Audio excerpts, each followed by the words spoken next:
বাংলাদেশে তো গত কিছু বছরে কোটিপতির সংখ্যা সাংঘাতিক রকমের বেড়েছে। বিশ্বের বহু দেশের চেয়ে বাংলাদেশে কোটিপতির সংখ্যা বেড়েছে বেশি।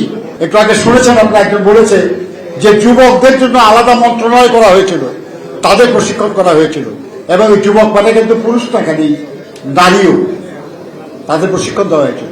তিনিই প্রথম এই যে গ্রাম প্রতিরক্ষা দল বিডিপি, এটা তার গড়া, এবং তিনি এটা করতে চেয়েছিলেন 1 কোটি সদস্য হবে, তার 30 লাখ হবে মহিলা, সারা দেশের সকল গ্রামে ভিডিপি থাকবে, এবং এটা হবে আমাদের স্বাধীনতা রক্ষার, সার্বভৌমত্ব রক্ষার একটা গুরুত্বপূর্ণ বিষয়। আমরা একটা হারিয়েছি তাকে আমরা, তিনি আজ আমাদের মাঝে নাই, কিন্তু তার যে কর্ম, তার যে কর্মসূচি, তার যে চিন্তা, 7ই নভেম্বরের প্রেক্ষিতে যে নতুন যাত্রার সূচনা হয়েছিল, সেগুলোকে আগামী দিনে আমাদেরকে নিয়ে যেতে হবে আর কি। তিনি চেয়েছিলেন সবার জন্য উন্নয়ন, সকলের জন্য উন্নয়ন, কতিপয়ের জন্য না। বাংলাদেশে তো গত কিছু বছরে কোটিপতির সংখ্যা সাংঘাতিক রকমের বেড়েছে। বিশ্বের বহু দেশের চেয়ে বাংলাদেশে কোটিপতির সংখ্যা বেড়েছে বেশি। বাংলাদেশের প্রথম ইমিউনিটি বুস্টার সমৃদ্ধ ফ্যান্টাস্টিক হ্যাপি এনার্জি বিস্কিট। অথচ বাংলাদেশে কোটি কোটি মানুষ আরো বেশি দরিদ্র হয়েছে। এই যে উন্নয়ন, এই উন্নয়ন অসম উন্নয়ন, কিছু মানুষ আরো বড় লোক হবে, কিছু মানুষ আরো গরিব হবে, এটা সকলের জন্য উন্নয়ন না। শহীদ জিয়া চেয়েছিলেন সকলের জন্য উন্নয়ন, আর সেজন্যই তিনি কর্মসংস্থানের ব্যবস্থা করছিলেন দেশে এবং বিদেশে।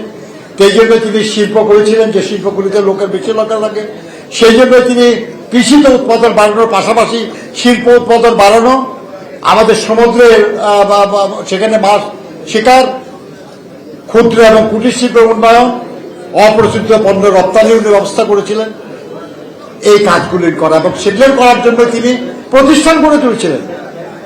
তিনি গ্রামের যে শিল্প, সেই শিল্পকে সাপোর্ট করার জন্য পল্লী বিদ্যুতায়ন বোর্ড গঠন করেছিলেন। আজকে যে পল্লী বিদ্যুৎ আমরা দেখি, এটা শহীদ জিয়ার সময় করা।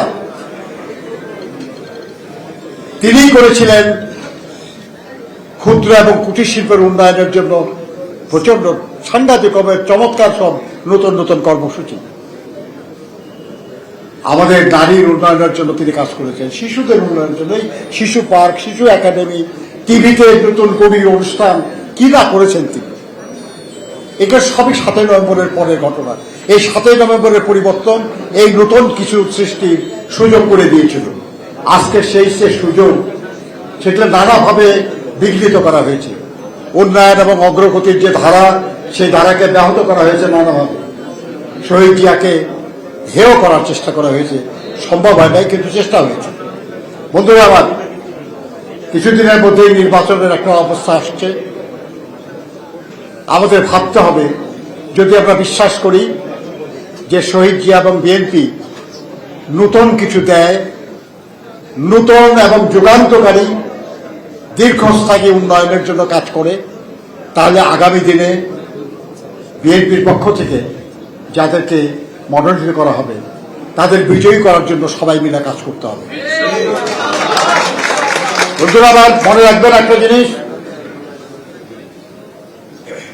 সুযোগ খুব বারবার আসে না। 31 দফার যে কর্মসূচি ঘোষণা করা হয়েছে, আপনারা নিশ্চয়ই দেখেছেন, সেখানে সব শ্রেণী পেশার মানুষের কথা বলা আছে, শ্রমিকদের কথা বিশেষ করে বলা আছে। আমরা যদি এই পরিবর্তনে আমাদের পক্ষে নিয়ে আসতে পারি, তাহলে আমাদের আকাঙ্ক্ষা অনেক কিছুই পূরণ হবে। যেগুলো শহীদ জিয়া শুরু করেছিলেন, আমরা সেগুলো শেষ করার চেষ্টা করতে পারব। আমি বিশ্বাস করি যে আপনারা এখানে যারা উপস্থিত আছেন, তারা সবাই মিলে চেষ্টা করবেন। শুধু ঢাকায় না, আপনি এখানে না, আপনারা যে যার যেখানে বাড়ি, যার যেখানে যোগাযোগ আছে, সব জায়গায় চেষ্টা করবেন যাতে করে আগামী নির্বাচনে ধানের শীষের প্রার্থীরা বিজয়ী হয়।